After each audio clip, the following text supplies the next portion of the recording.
안녕하세요. 모야모야TV입니다. 이상한 변호사 우영우가 매회 최고 시청률을 경신하며 엄청난 인기를 이어가고 있는데요. 이에 따라 발생되는 다양한 이슈도 넘쳐나고 있습니다. 최근 이슈가 되고 있는 고 박원순 시장 모티브 논란과 페미니즘 논란, 그리고 로또 실화 이야기까지 살펴보겠습니다.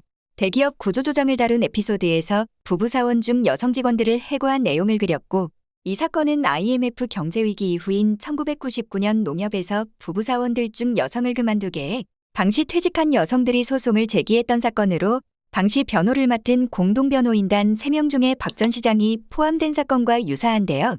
이에 일각에서는 드라마 속 류 변호사가 박 전 시장을 모티브로 한 인물일 것이라는 의견이 나오고 있습니다. 극중 류 변호사가 안도연의 시 연탄 한 장을 낭독하는데요. 박 전 시장은 2010년 연탄 배달 봉사행사에서 같은 시를 낭독한 적이 있습니다.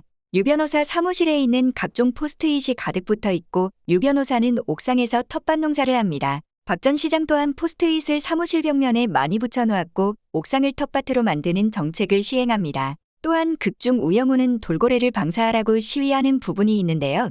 박 전 시장은 2012년 서울대공원에서 키우는 남방 큰 돌고래 제도리를 방사하기로 했고, 돌고래쇼를 중단시킨 적이 있는 연관성이 있습니다. 해당 의혹은 우영우의 문지원 작가가 박 전 시장이 설립자로 있던 아름다운 재단에 속한 대안학교 출신이라는 점을 근거로 들기도 하였습니다. 여성 노동 인권과 관련된 사건이 다뤄지자 일부 남성 네티즌들이 해당 작품에 대해 남성은 가해자, 여성은 피해자라는 프레임을 형성하는 페미니즘 드라마라며 불쾌감을 드러냈는데요.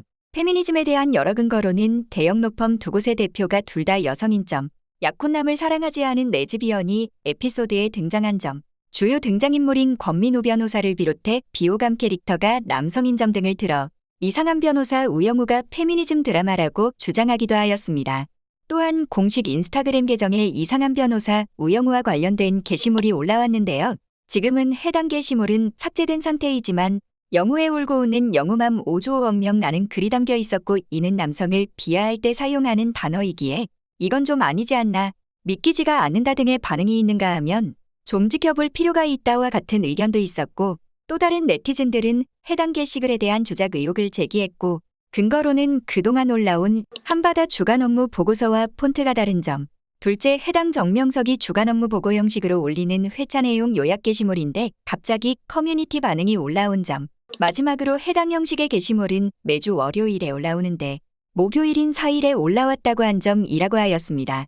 이에 따라 지나친 확대 해석이다, 창작의 자유를 침해해서는 안 된다는 의견도 적지 않았지만 ENA는 공식 입장이 없다고 밝혔습니다. 또 다른 이슈로는 11화 에피소드인데요. 조우성 변호사의 책 한 개의 기쁨이 1000개의 슬픔을 이긴다에 그대로 나오는 내용입니다. 실제로 불법 도박장에서 로또를 구매한 인원은 3명이 아닌 4명이었습니다. 그중 1명이 로또 1등에 당첨됐고, 당첨금은 세금을 제하고 60억 원 정도였다고 합니다. 조 변호사는 법리적으로 볼 때 어려움이 있는 사건이었다고 기억했으며, 결국 1심 판결 선고일 신일수가 승리하게 됩니다. 1등 당첨자 윤재원은 판결에 불복해 항소했고, 조 변호사는 이후에도 2심 사건을 맡았는데요. 1심 때는 조 변호사에게 연락도 자주 하고 사무실도 찾아갔으나 2심 때는 거의 연락을 하지 않았다고 합니다. 2심에서도 승소 판결을 받은 후 왜 연락이 뜸했는지 알게 되었는데요. 확인해보니 이미 돈을 받을 거라 예상한 후 그 전부터 알고 지내던 여자와 사실상 동거를 시작했다고 합니다. 결국 두 사람은 이혼을 결정하게 됩니다. 문제는 재산 분할이었는데요. 조 변호사는 누구의 편을 맡기가 껄끄러워 소송의 진행 과정만 지켜봤다고 합니다.